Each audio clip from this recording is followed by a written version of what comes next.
以前係好輕鬆嘅啫，少少考，因為都比起其他年咧，最少有即係有成1米嘅優勢。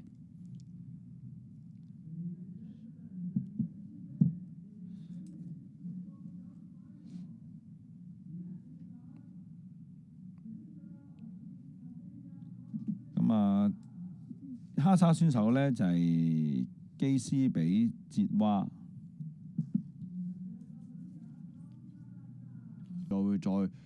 之後咧就會變咗係3+2，咁就變咗係再入去陣間嘅決賽，咁所以就即係賽制上面都要睇下個排名係點樣玩法。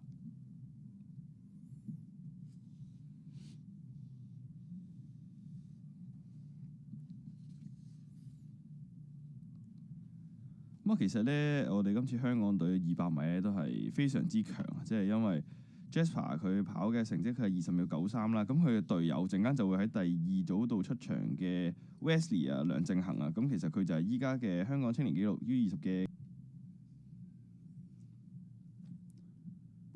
斯里蘭卡嘅選手。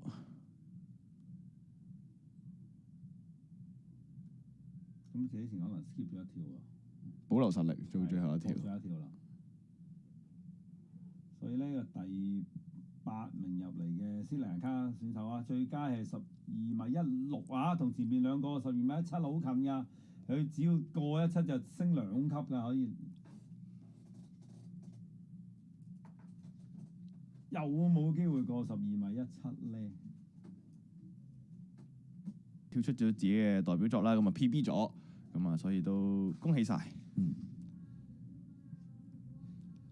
係我哋今次賽事咧，如果做到 PB 我哋嘅池嗰個長度咧，其實都唔係太夠啊！頭先見到女子撐杆跳，你3級跳咧就要走到去另外一個池嘅去鋪嗰啲板啦，雖然但係都係有少少起動嗰陣時，唔多唔少都有啲影響，唔夠長啊！我哋叫。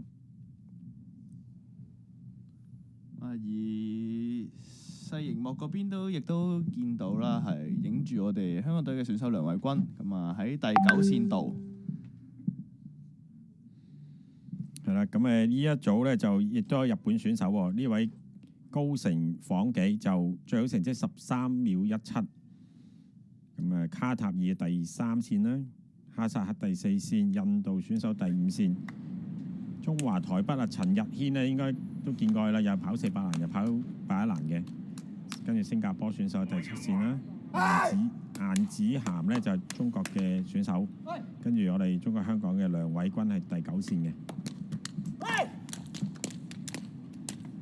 咁啊，都其實有5位嘅運動員呢係跑喺呢個13秒啦，即係14秒內啊，咁啊，所以都其實時間都非常之唔錯啊。